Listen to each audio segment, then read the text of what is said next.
आपका हमारे special programme में और मैं हूं आपके साथ रिथी।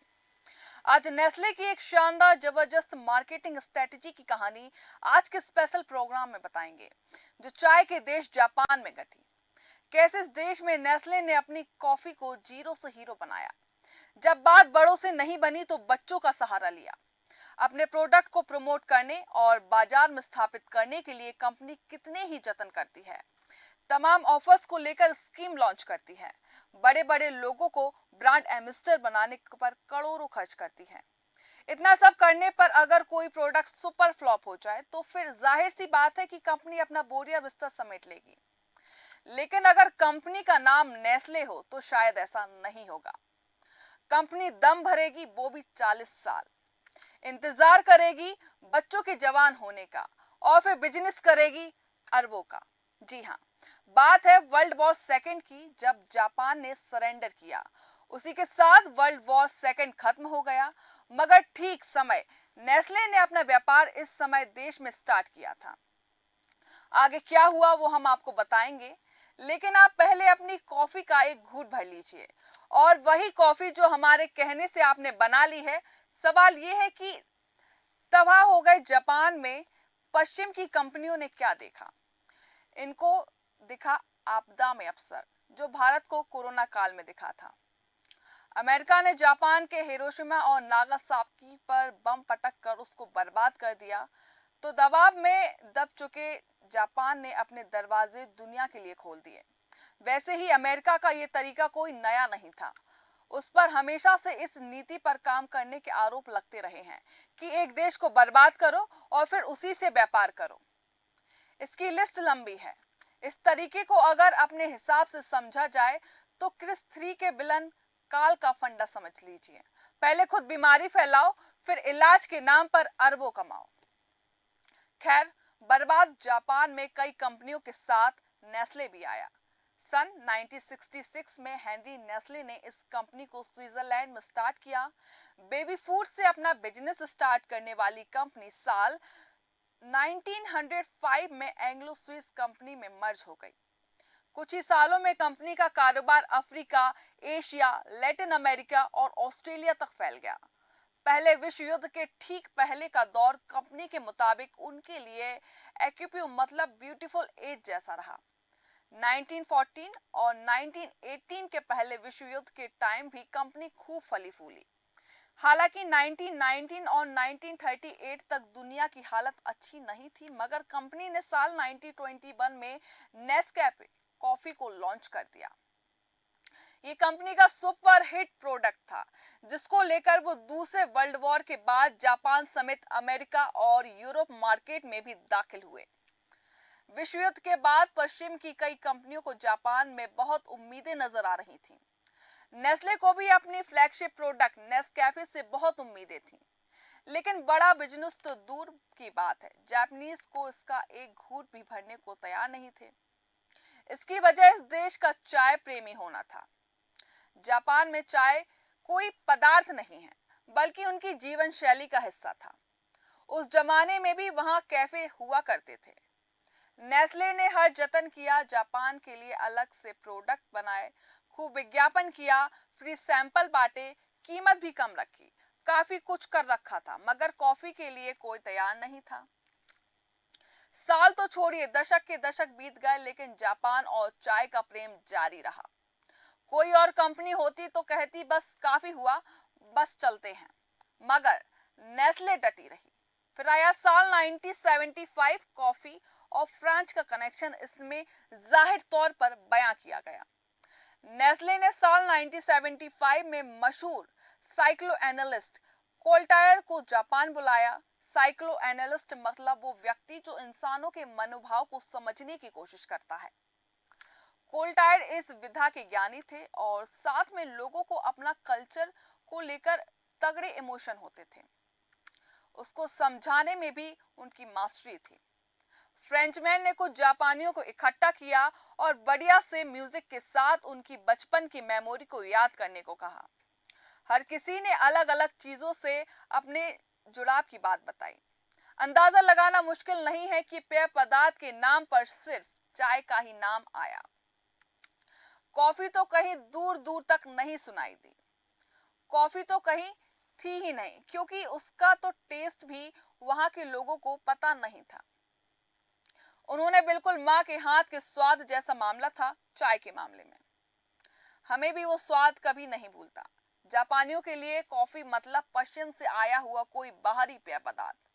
कहने को उन्होंने अपने दरवाजे खोले थे, मगर पर्दा नहीं हटाया था। नेस्ले के लिए काफी बड़ा झटका था, मगर फ्रेंचमैन के लिए यह सबसे बड़ा इंडिकेटर था। उन्होंने कंपनी को बताया कि जब तक जड़ों में कॉफी नहीं आएगी, तब तक कोई प्रयास सफल नहीं होंगे। नेस्ले को समझ आ गया और फिर कैंडी और कॉफी का कनेक्शन बना। जी हाँ, कैंडी और कॉफी का कनेक्शन क्या है, इस बात पर चर्चा जरूर होनी चाहिए।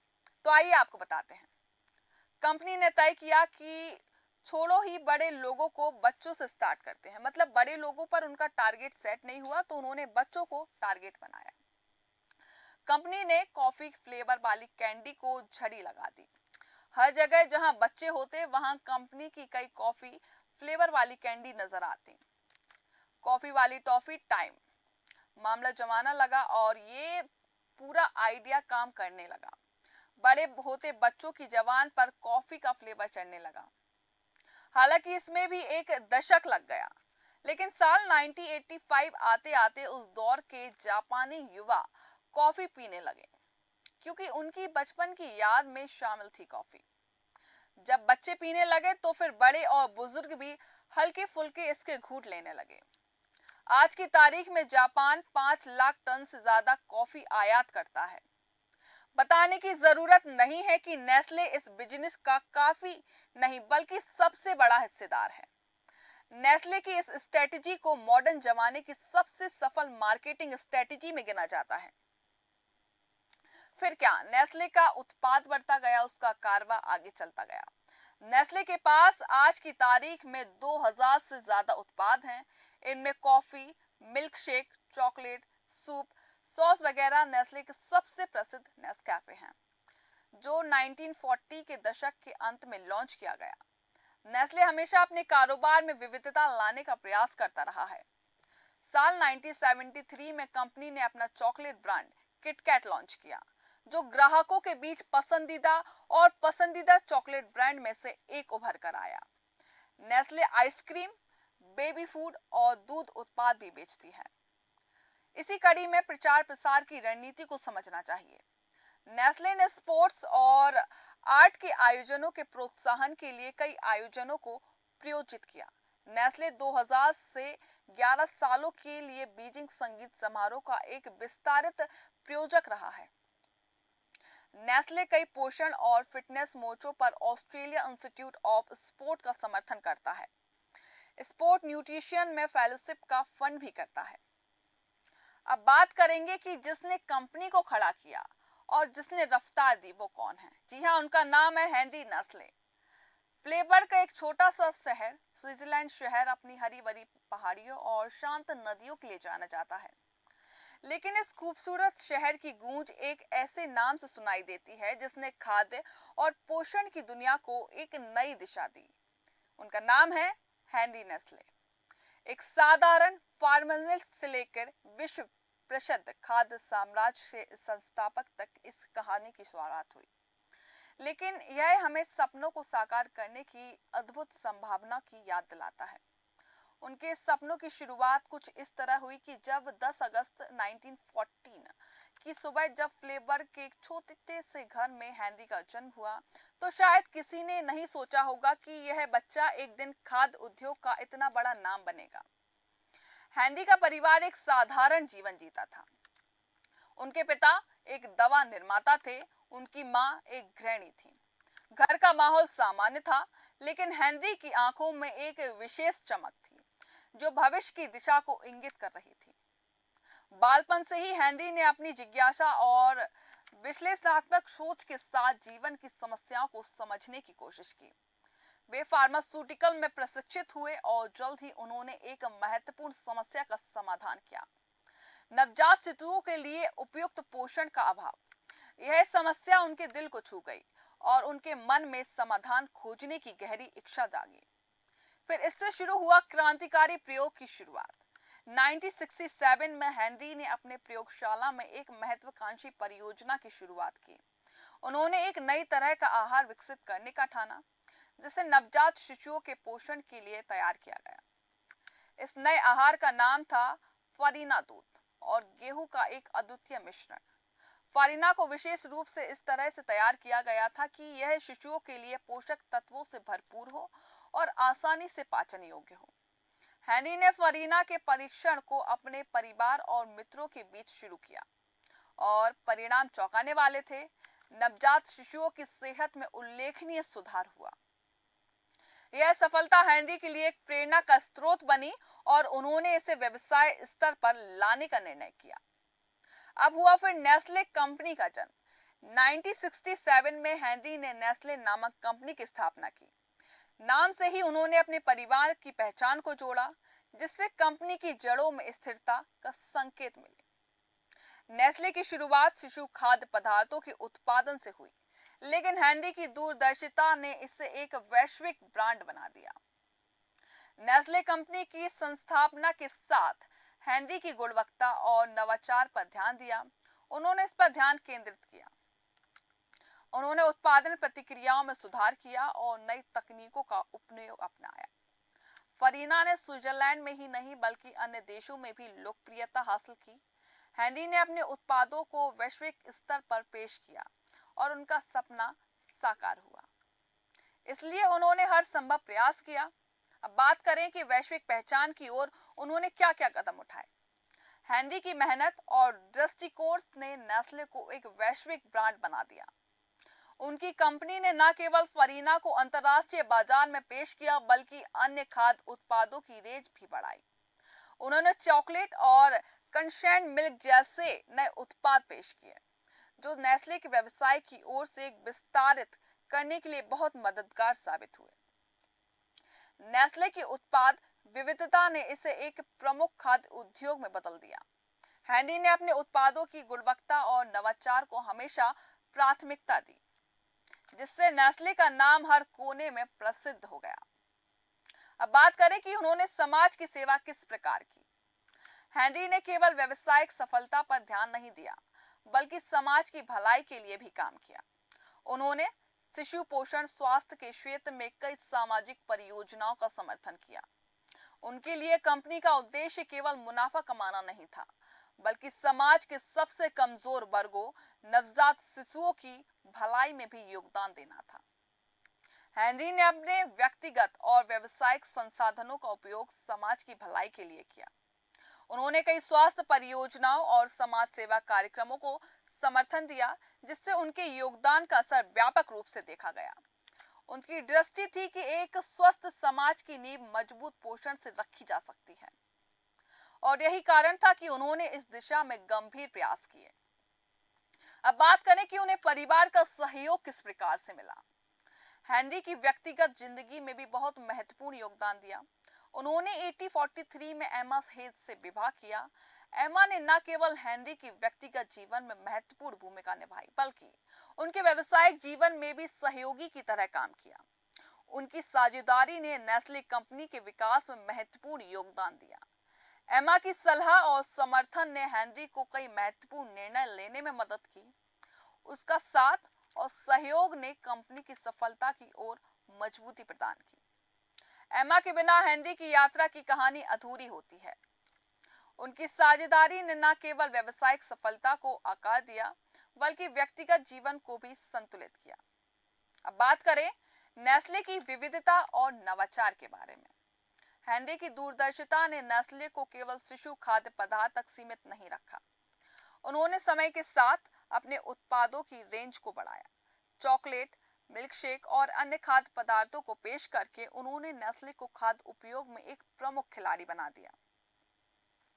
उनकी विविधता ने कंपनी को नए बाजार में प्रवेश कराने का अवसर प्रदान किया। हेनरी ने हमेशा गुणवत्ता और नवाचार को महत्व दिया है, और यही वजह थी कि नेस्ले की उत्पाद रेंज में वैश्विक स्तर पर पहचान बनाई। उनके दृष्टिकोण ने कंपनी को एक अग्रणी ब्रांड बना दिया, जो विश्व भर में प्रसिद्ध हो गया। हेनरी ने पूरी जिंदगी भर काम किया और उन्होंने बहुत सी अचीवमेंट ली। लेकिन 1990 में एक ऐसा समय आया जब हेनरी की तबीयत बिगड़ी और उनका निधन हो गया। लेकिन उनकी विरासत आज भी जीवित है। उनकी कंपनी ने उनके आदर्शों और सिद्धांतों का पालन करते हुए खाद्य उद्योग में एक नया मानक स्थापित किया है। नेस्ले का नाम आज भी एक प्रेरणा है। यह सिखाता है कि एक व्यक्ति के दृष्टिकोण और नवाचार से पूरी दुनिया को बदला जा सकता है। हेनरी की कहानी हमें यह सिखाती है कि सपनों को साकार करने के लिए मेहनत, समर्पण सबसे ज्यादा महत्वपूर्ण है। उनके जीवन की यात्रा केवल एक व्यावसायिक सफलता की कहानी नहीं है, बल्कि यह समाज के प्रति दायित्व और योगदान की भी कहानी है। उनके प्रेरणादायक यात्रा ने खाद्य उद्योग में एक नई दिशा दी और उनकी विरासत ने आगे आने वाली पीढ़ियों के लिए एक मार्गदर्शक का काम किया। हेनरी नेस्ले की कहानी एक सपने की साकारता की जीवंत उदाहरण है। उनकी मेहनत, दृष्टिकोण और समाज के प्रति समर्पण ने उन्हें एक महान उद्यमी बना दिया। उन्होंने केवल व्यावसायिक सफलता नहीं पाई, बल्कि समाज की भलाई के लिए भी अपनी भूमिका निभाई। उनका जीवन और कार्य आज भी हमें प्रेरित करता है और यह दिखाता है कि सही सोच, मेहनत और समर्पण से हम अपने बड़े बदलाव ला सकते हैं। हेनरी नेस्ले की कहानी एक अद्वितीय यात्रा की कहानी है, जो न केवल खाद्य उद्योग की धारा को बदलने वाली थी, बल्कि यह भी साबित करती है कि एक व्यक्ति के सपने और प्रयास से पूरी दुनिया में पॉजिटिव डिफरेंस ला जा सकता है। जी हाँ, असाधारण सपने और उनकी साकारता की प्रतिक्रिया एक प्रेरणादायक यात्रा होती है, जिसमें केवल कल्पना और उम्मीद नहीं, बल्कि ठानने की शक्ति, निरंतर प्रयास और दृढ़ता की आवश्यकता होती है। ऐसे सपने अक्सर समाज में बदलाव लाते हैं और व्यक्तिगत और सामुदायिक जीवन को भी बदल देते हैं, जैसा कि नेस्ले ने किया। समाज को बदलने का सपना वह सपना होता है जो सामान्य जीवन की सीमाओं से परे जाकर समाज में वास्तविकता और सकारात्मकता परिवर्तन लाने की क्षमता रखता हो। यह सपना किसी व्यक्ति के दिल की गहराइयों से निकलता है और अक्सर समाज के समक्ष एक महत्वपूर्ण चुनौती पेश करता है, जो कि बखूबी नेस्ले ने किया। फिलहाल हमारे स्पेशल प्रोग्राम में बस इतना ही। जुड़े रहिए देश न्यूज के साथ। नमस्कार।